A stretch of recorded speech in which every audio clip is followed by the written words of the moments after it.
तर नमस्कार. आज आपण एक नवीन टॉपिक बघणार आहे गायनेकॉलॉजी मधला. त्या टॉपिक नाव आहे असेसमेंट ऑफ फिटल वेलबिंग. काय नाव असतं टॉपिकचं?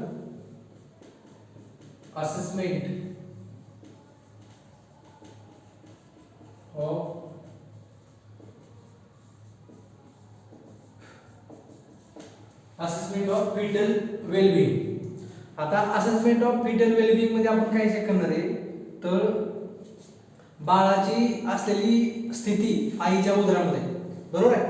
म्हणजे ह्याच्यामध्ये काय करणार आहे तर फिटस वेलबिंग आहे का नाही आईच्या पोटामध्ये, युट्रस मध्ये, ते आपण चेक करणार आहे. तर त्यासाठी काही स्टेज आहेत किंवा काय असेसमेंट आहेत ते आपण करणार आहे. तर पहिली स्टेप किंवा पहिली असेसमेंट काय असणार आहे तर किक काउंट. काय असणार आहे? Kick count. आता किक काउंट म्हणजे काय? क्विकनिंग म्हणजे की first kick by the fetus on the uterus which feel by the mother, it's called quickening किंवा किक काउंट, बरोबर आहे. म्हणजे जेव्हा बाळ आईच्या पोटामध्ये असताना एक हालचाल करेल, हालचाल केल्यानंतर आईला ते फील होईल, त्याला म्हणायचं किक काउंट. कळतंय? तर पहिली काय असणार आहे असेसमेंट? First kick count.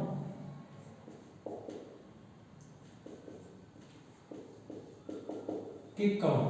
आता किक काउंट आपण जेव्हा चेक करतो तेव्हा आपण दोन पद्धती ह्याच्यामध्ये यूज करतो. त्याच्यामध्ये आपण किक काउंट मदरला मोजायला सांगेल. त्याच्यामध्ये जर किक काउंट ही 10 पेक्षा कमी भरल्या 2 आवर मध्ये किंवा 10 पेक्षा जास्त भरल्या 2 आवर मध्ये, 2 असतील त्याच्यामध्ये, वेलबिंग कधी समजेल? जेव्हा किक काउंट हे लेस दॅन किक काउंट इन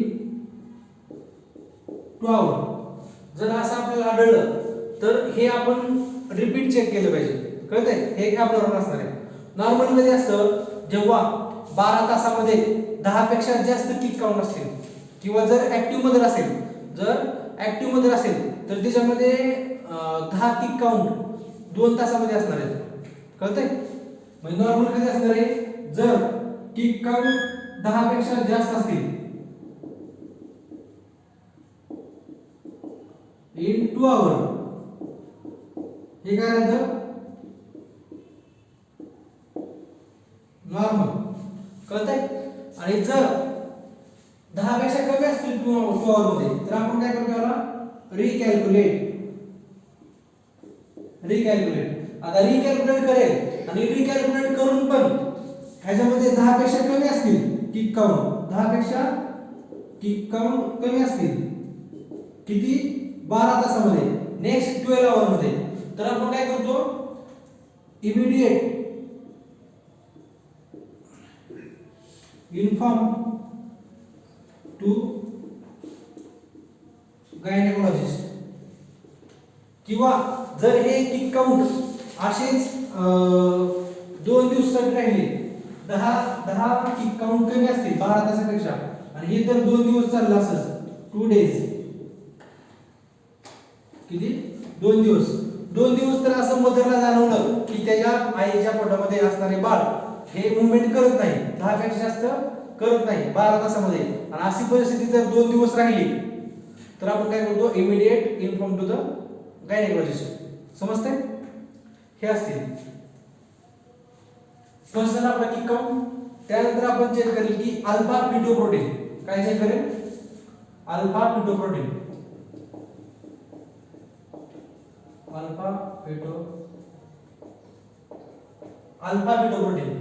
आता अल्फा फिटोप्रोटीन कोण रिलीज करतं? तर लिव्हर.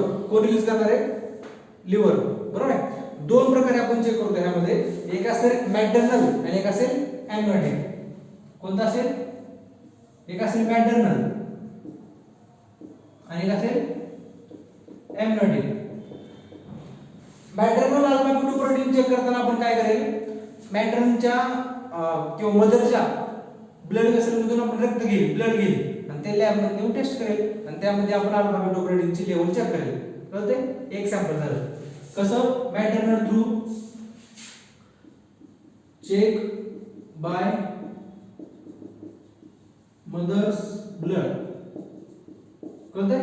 आणि एम्ब्रियोटिक मध्ये काय करेल आपण एम्ब्रियोटिक सॅम्पल घेईल. एम्ब्रियोटिक फ्लूइड सॅम्पल एम्ब्रियोटिक फ्लूइड सॅम्पल घेईल आणि त्यामध्ये आपण काय करेल अल्फा फेटोप्रोटीन चेक करेल. आता नॉर्मल अल्फा फेटोप्रोटीन किती असणार आहे 35 ते 45. किती असणार आहे नॉर्मल किती असणार आहे अमाउंट नॉर्मल अमाउंट किती पाहिजे आपल्याला 35 ते 45 नॅनोग्राम पर ml. समजतंय? ही नॉर्मल व्हॅल्यू पाहिजे. ह्याच्यामध्ये जर ॲबनॉर्मॅलिटी झाली तर अल्फा फेटोप्रोटीन जर इन्क्रीज झालं तर आपण काय समजणार आहे अल्फा फेटोप्रोटीन जर इन्क्रीज झालं तर न्यूरल ट्यूब डिफेक्ट. कळतंय? तर काय होण्याचे चान्सेस असते neural tube defect. Neural tube defect म्हणजे काय की सिस्टिका अक्विल्टा ते सगळं फॉलिक ऍसिड डेफिशियन्सी म्हणून. समजतंय? ते होऊ शकतं. 2 स्टेप झाल्या. त्यानंतर आपण आता तिसरी करणार आहे ती एनटी स्कॅन. काय करणार आहे एनटी स्कॅन. किती बघितले आपण 2. आपण काय बघालोय assessment of the fetal wellbeing. म्हणजे आईच्या उदरामध्ये बाळ जेव्हा वाढत असताना त्याच्यामध्ये फिटस कसं आहे वेलबीइंग आहे किंवा त्यामध्ये काय प्रॉब्लेमॅटिक आहे त्याच्या डेव्हलपमेंट मध्ये काय प्रॉब्लेम झालाय हे आपण चेक करतोय. कळतंय? हे चेक करताना आपल्याला काहीतरी टेस्ट आहे. पहिली टेस्ट काय सांगितली आपण किक काउंट. म्हणजे जर किक काउंट आपण कॅल्क्युलेट केली 10 पेक्षा कमी भरत असेल तर 2 तासामध्ये ॲबनॉर्मल असेल. ती आपण रिकॅल्क्युलेट करतो. 12 तासामध्ये जर 10 पेक्षा कमी असेल तर अर्जंट आपण कोणाला इन्फॉर्म करतो गायनेकोलॉजिस्टला. कळतंय? आणि त्यानंतर अल्फा फेटोप्रोटीन असेल ती किती असते 38 ते 45 नॅनोग्राम पर ml असते. समजतंय? आता थर्ड आपण बघेल की एनटी स्कॅन.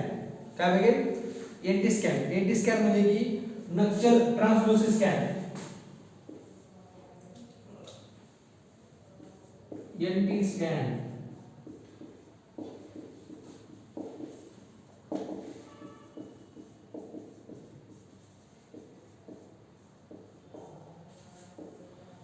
एनटी स्कॅन ह्याच्यामध्ये काय करेल आपण थिकनेस चेक करेल. बाळाची थिकनेस कुठली स्किनची थिकनेस कुठली back of the neck.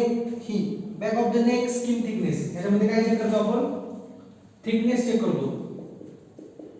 Skin thickness काय चेक करणार यामध्ये check skin thickness of back of the neck. आता ही स्किन थिकनेस किती असते नॉर्मली 3 ते 2.9 mm. किती असणार आहे 2.9 ते 3 mm ही बाळाची स्किन थिकनेस असणार आहे. ह्याच्यापेक्षा जर कमी असेल किंवा जास्त असेल तर ती काय दर्शवणार आहे आपल्याला. जर ह्याच्यापेक्षा जास्त असेल किंवा कमी असेल तर ती काय दर्शवणार आहे कंजेनायटल ॲबनॉर्मॅलिटी. काय दर्शवणार आहे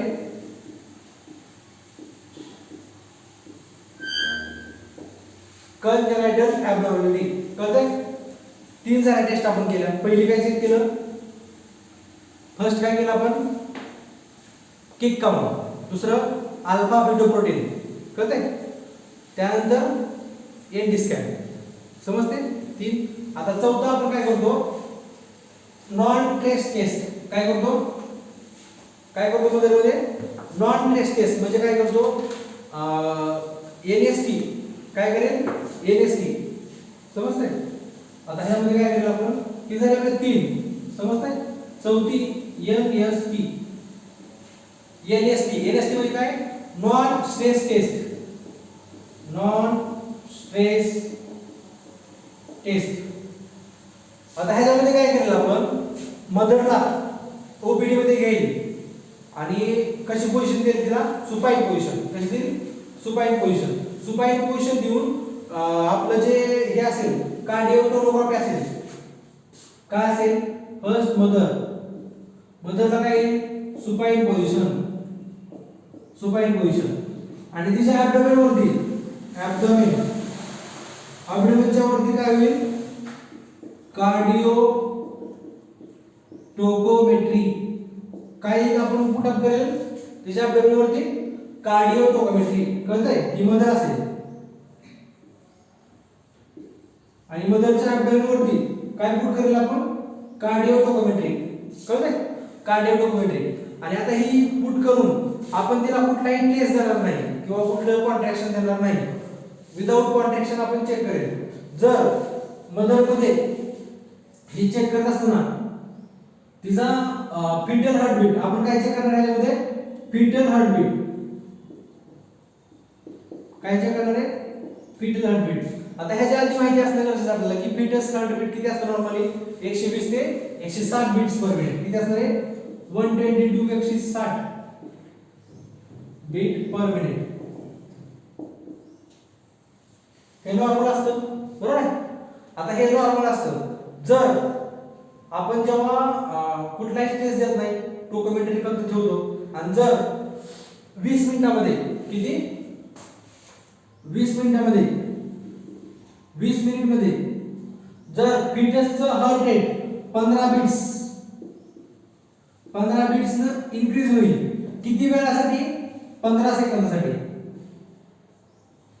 असं कितीदा होईल? 2 टाइम्स.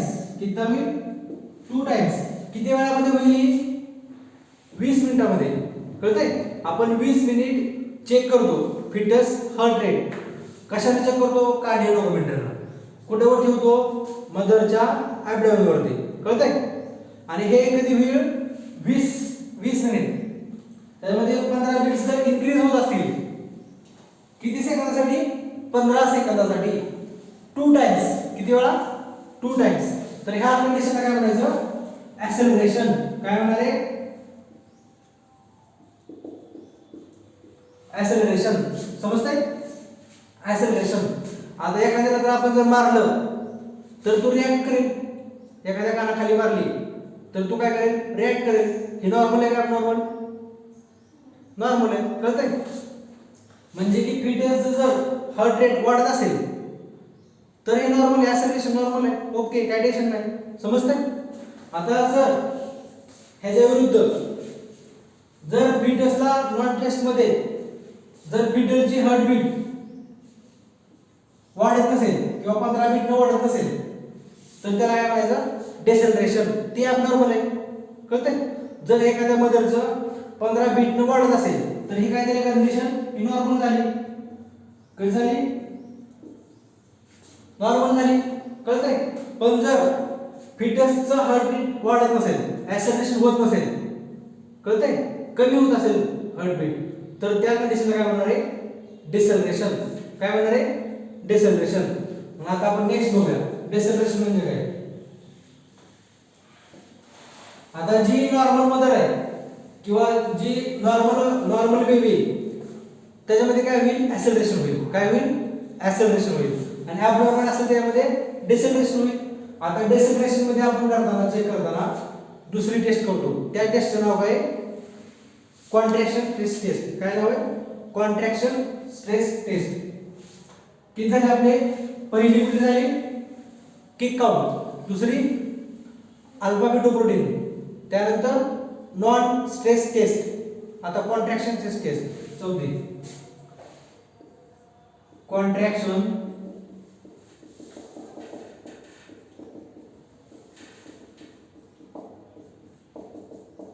आपण एनएसटी बघितली. एनएसटी मध्ये जर फिटस ॲबनॉर्मल असेल, एनएसटी मध्ये ॲबनॉर्मल असेल, एनएसटी मध्ये ॲबनॉर्मल असेल तर आपण त्याच्यामध्ये काय करतो? CST contraction stress test. कळतंय? आता ह्याच्यामध्ये 3 टाइप पडणार आहेत, 4 टाइप पडणार. एक असेल अर्ली डिसेलरेशन. काय असेल? Early deceleration. दुसरा असेल लेट डिसेलरेशन आणि तिसरा असेल तो व्हेरिएबल डिसेलरेशन आणि चौथा असेल प्रोलॉन्ग डिसेलरेशन. किती असतील? 4. कळतंय? आता आपण बघूया ह्याच्यामध्ये.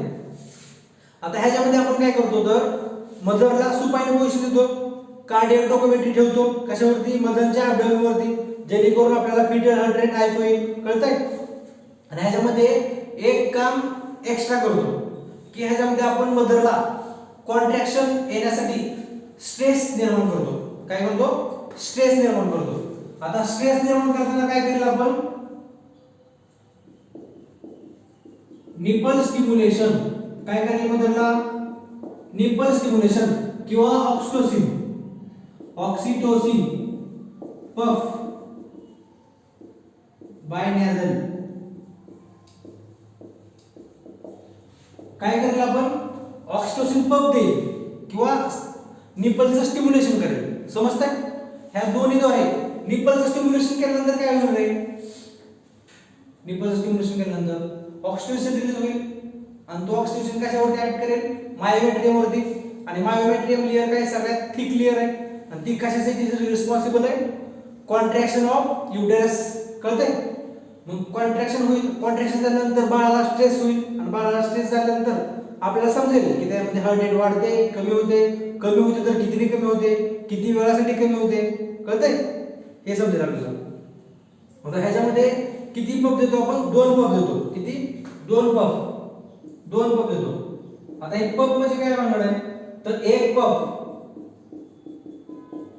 म्हणजे काय, 4 इंटरनॅशनल युनिट ऑक्सिटोसिन असेल. काय असेल, 4 इंटरनॅशनल युनिट ऑक्सिटोसिन असेल. किती, एका पफ मध्ये. असे किती पफ देतो मदरला आपण, 2 पफ किंवा निपल स्टिम्युलेशन देईल, या दोन्हीपैकी एक. समजतंय? तर आपण बघूया की डेसिलेशन म्हणजे काय आहे. जर आपण नॉन स्ट्रेस टेस्ट केली, कॉन्ट्रॅक्शन टेस्ट केली, त्याच्यामध्ये किती पडलेला प्रकार पडण्याचं आपल्याला सांगितलं, 4. कळतंय? डेसिलेशन. आता आपण बघूया डेसिलेशन मध्ये काय येईल पहिला, अर्ली डेसिलेशन. काय, अर्ली डेसिलेशन मध्ये काय होईल, बाळाचा हार्ट रेट काय होईल, हार्ट रेट 15 बीट न कमी होईल, 15 बीट न कमी होईल. किती वेळासाठी, 15 सेकंदासाठी.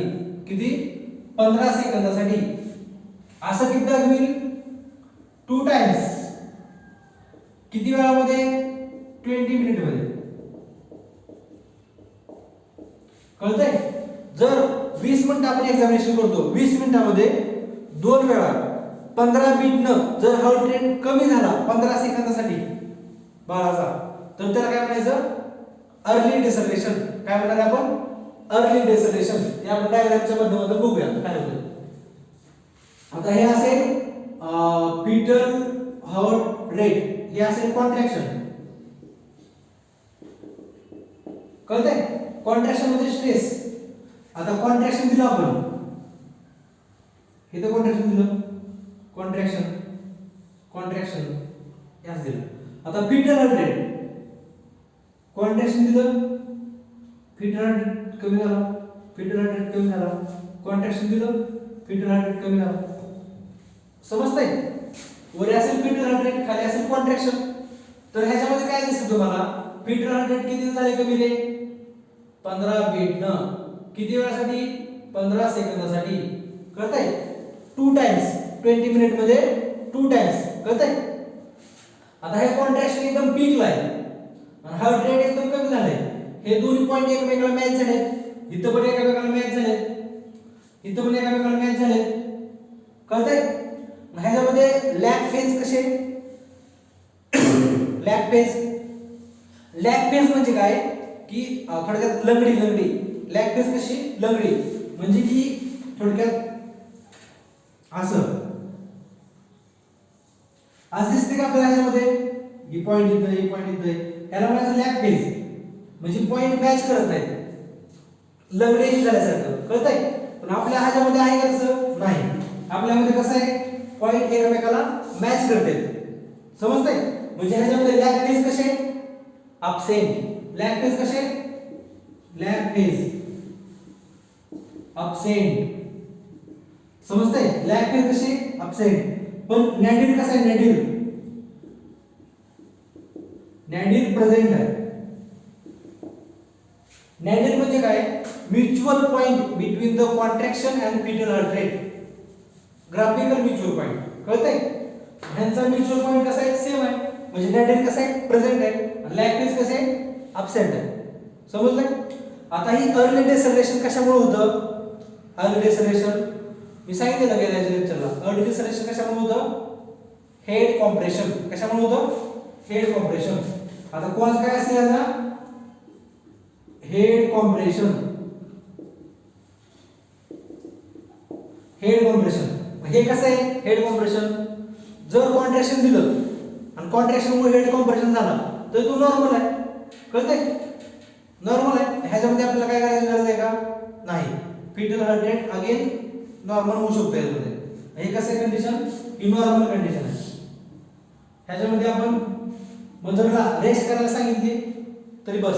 समजतंय? ओके. आपण आता दुसरा पॉइंट घेऊया. दुसरा असेल, पहिली आहे अर्ली, दुसरा असेल लेट.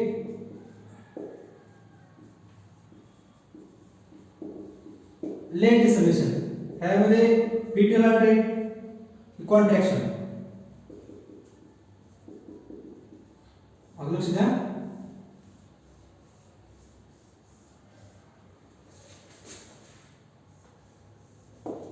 हे कॉन्ट्रॅक्शन दिले आपण, फिटल हार्ट रेट आलाय.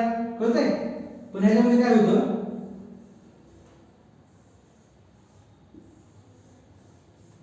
काय झालं ह्याच्यामध्ये? जो फिटल हार्ट रेटचा पॉइंट आहे बिलो पॉइंट आणि कॉन्ट्रॅक्शनचा पीक मॅच करतात काय काय? मॅच करतात का? नाही करत. इथं कॉन्ट्रॅक्शन झालंय आणि फिटल हार्ट रेट कधी डाऊन झालाय किंवा फिटल हार्ट रेट कधी कमी झालाय? After the peak of contraction. कळतंय? मग हा काय झाला? लेट. समजतंय? ह्याच्यामध्ये काय होतं? 30 बीट्स पर मिनिट, 30 बीट्स कमी होणार आहे. समजतंय? फिटल हार्ट रेट मध्ये किती होतं कमी? 120 पेक्षा कमी आणि 100 पेक्षा जास्त. फिटल हार्ट रेट राहतो याच्यामध्ये 100 पेक्षा कमी येत नाही. समजतंय? पण लेट डिसलेरेशन मध्ये काय होतं? 30 बीट्स फिटल हार्ट रेटच्या काय होतील? 30 बीट्स कमी होतील कॉन्ट्रॅक्शन दिल्यानंतर. किती सेकंदासाठी? 30 सेकंदासाठी. किती? 30 सेकंद. कळतंय? ह्याच्यामध्ये फक्त 15 सेकंदासाठी होत होत्या. 15 बीट 15 सेकंदासाठी. कळतंय? पण ह्याच्यामध्ये काय होईल? 30 बीट्स कमी होतील. किती वेळासाठी? 30 बीट्स कमी होतील. किती वेळासाठी? 30 सेकंदासाठी. 2 टाइम्स. किती वेळा होतील? 2 टाइम्स. किती? 20 मिनिट मध्ये. समजतंय? 20 मिनिट मध्ये किती वेळासाठी होईल? 30 सेकंदासाठी. आणि 30 बीट कमी होतील. त्याला म्हणायचं लेट डिसलेरेशन. काय म्हणणार आपण? लेट डिसलेरेशन. मग ह्याच्यामध्ये लॅग फेज कशी आहे? लॅग फेज कशी आहे ह्याच्यामध्ये? लॅग फेज लंगडी आहे का ह्याच्यामध्ये? लंगडी पॉइंट मॅच करतात का? नाही मॅच करत. मग लंगडी आहे. मग लॅग फेज कसे? प्रेझेंट. कसे? प्रेझेंट. आणि नेडिल कसा आहे याच्यामध्ये? नेडिल मॅच करतात का पॉइंट? नाही मॅच करत. मग नेडिल कसा आहे? अब्सेंट. कळतंय? ह्याच्यामध्ये कसं होतं? अपोजिट होतं. लॅग फेज अब्सेंट होती आणि नेडिल कसा होता? प्रेझेंट होता. कशामध्ये? अर्ली मध्ये. समजले दोन? आता लेट डिसलेरेशन कशामुळे होतं? लेट डिसलेरेशनचं कारण काय आहे? पहिल्याचं कारण काय होतं? Head compression. काय होतं? Head compression. आता लेट डिसलेरेशनचं कारण काय असणार आहे? युट्रोप्लासेंटल इन्सफिशियन्सी. काय कारण असणार आहे? किंवा काय कारण असणार आहे? Cause utero placental इन्सफिशियन्सी.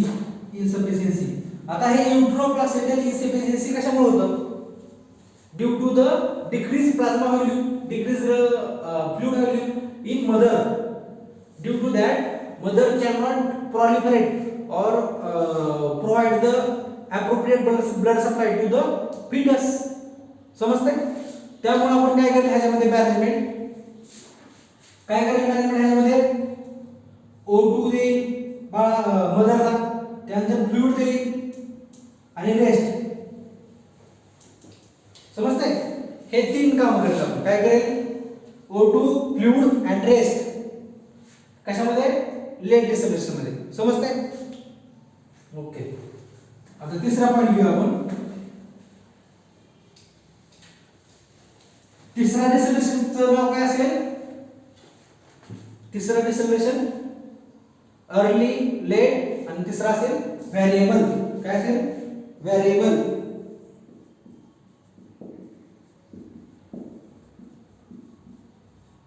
डिसोल्युशन. व्हेरिएबल डिसोल्युशन ह्याच्यामध्ये पण सेम. व्हेरिएबल डिसोल्युशन मध्ये काय करेल आपण? फिटल हार्ट रेट चेक करेल. कधी चेक करेल? जेव्हा आपण कॉन्ट्रॅक्शन देऊ. कळतंय? आता फिटल हार्ट रेट कधी? कॉन्ट्रॅक्शन. ओके. आता हे कॉन्ट्रॅक्शन दिलं, हे कॉन्ट्रॅक्शन दिलं, हे कॉन्ट्रॅक्शन दिलं, कॉन्ट्रॅक्शन दिलं. आता ह्यामध्ये आपण काय करतो? फिटल हार्ट रेट काउंट करतो. खालचे ते बघूया. तर काय होईल यामध्ये? फिटल हार्ट रेट मध्ये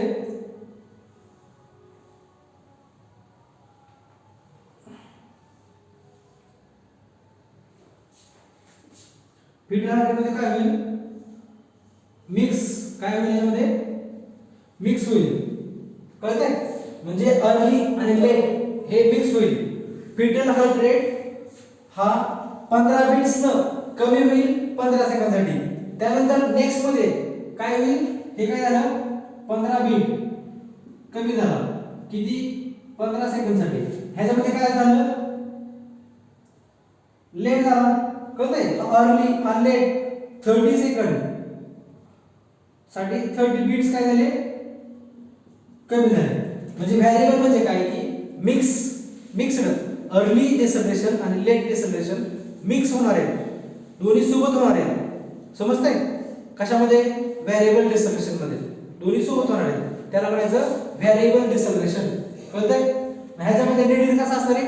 प्रेझेंट, अब्सेंट दोन्ही पण असू शकतो. तर लॅक्टेज कशा असणार आहे?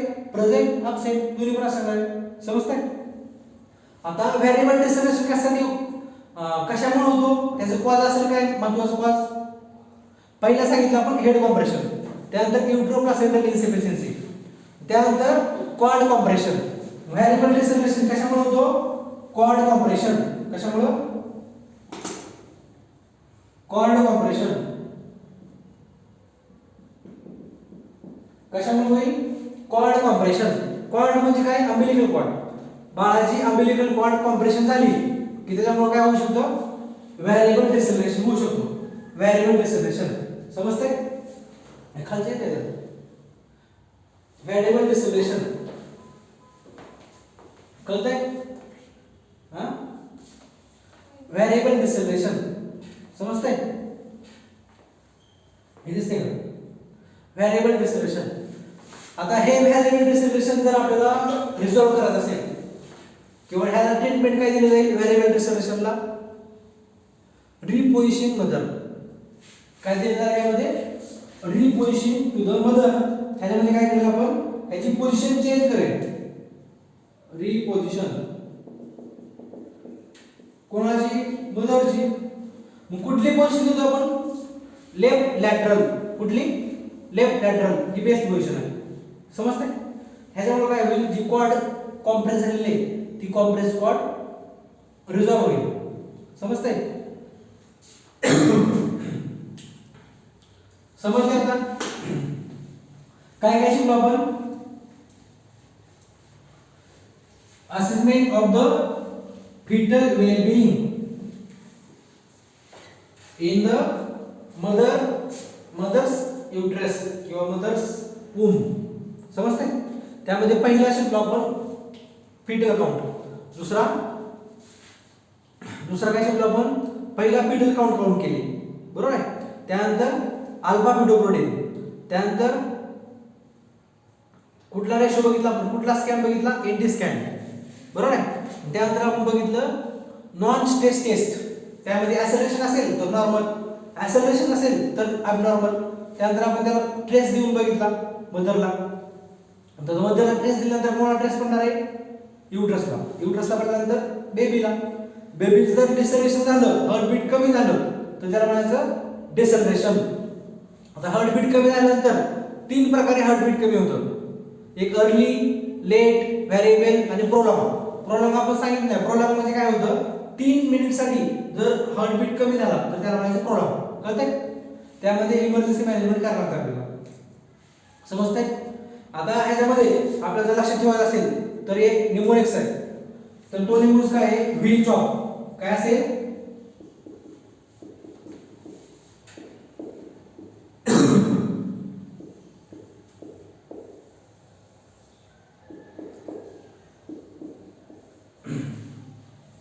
काय असेल? Veal chop. व्ही म्हणजे काय? Variable deceleration. व्हेरिएबल. आणि सी म्हणजे काय? Cord compression.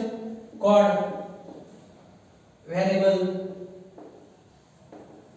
आता एच आणि ई. ई म्हणजे काय? अर्ली.